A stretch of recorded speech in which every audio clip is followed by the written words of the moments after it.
Prejudice. Prejudice, intolerance, and its antithesis, forgiveness. Let's talk about emotions.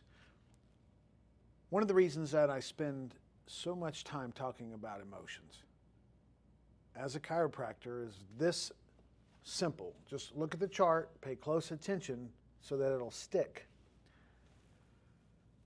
80% of all disease is created by autosuggestion, psychosomatic. There's four ways that this can happen. One, yes, you can have a genetic tendency, and all that means is you sit around and you say, well, my mom had it, my dad had it, my grandma and grandpa had it, I'm probably going to get it. That would be an autosuggestion. But more commonly, it's an intense thinking about disease. You're constantly around vibrations of disease. There's quite a bit of emotional disturbances, distress, and inner turmoil. Well, I thought that was interesting because as a chiropractor, most people associate me with trauma, falls, accidents, lifting, strains, sprains. But only 20% of all disease is caused from poisons or trauma. That means that 80% of all doctor visits aren't here. It means that it's here. And so emotions being the primary tool. Now let me explain to you what we're going to be doing. We're going to be doing a workshop on how do you neutralize prejudice and intolerance with forgiveness. But you might need to understand what prejudice is in a wide scope here. We already mentioned that prejudice, I'm reading from the Rays of the Dawn, Dr. Fleet's Rays of the Dawn. He already said that it's premature judgment. It's a bias. It's based on emotions, ideas, and associations. That's what it is.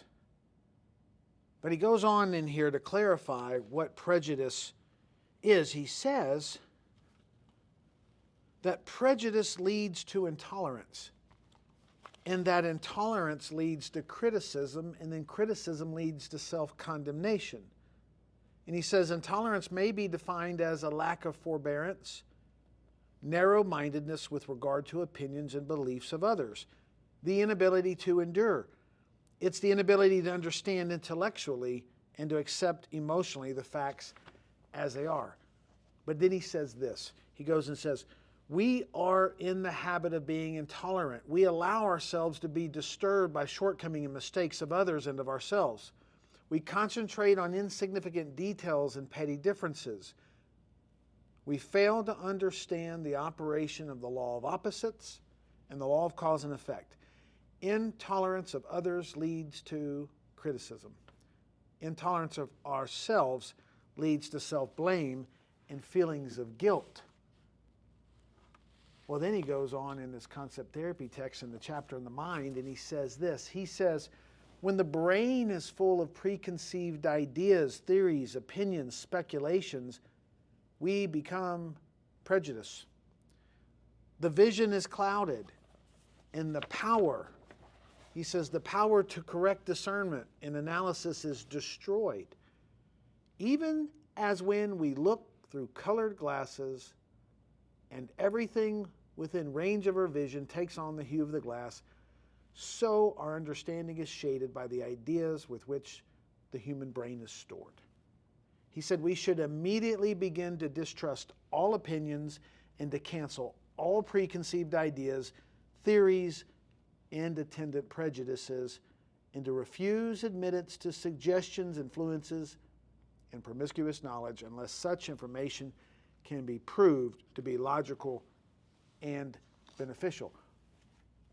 Where do all of these expressions, causes, and effects of disease come from? They come from incorrect reasoning.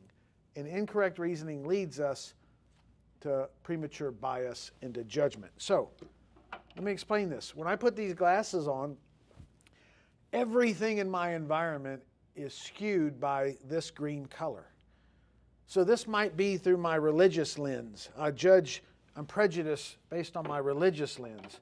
But maybe I want to put on my science lens, my lawful science lens, judge the world through this. Or Maybe I want to judge through my doctor lens, my holistic chiropractic lens versus maybe a medical model. Maybe I'm prejudiced this way as a father or a grandfather or a husband. I'll put on that lens and see everything through that lens. Or maybe I just want to put on the lens of my childhood and see everything through the eyes of what everyone else told me. You see, our prejudices are based on premature bias, past emotion, associations, and complexes that we never really evaluated to know if they were true or not. Is truth your authority, or is an authority your truth? If you're interested in learning how to balance emotions and neutralizing emotions, you might want to inquire, because when you start understanding that 80% of all of our diseases are caused from incorrect reasoning, well, 100% from incorrect reasoning, but 80% from self-suggestion, it may be worth a worthy study.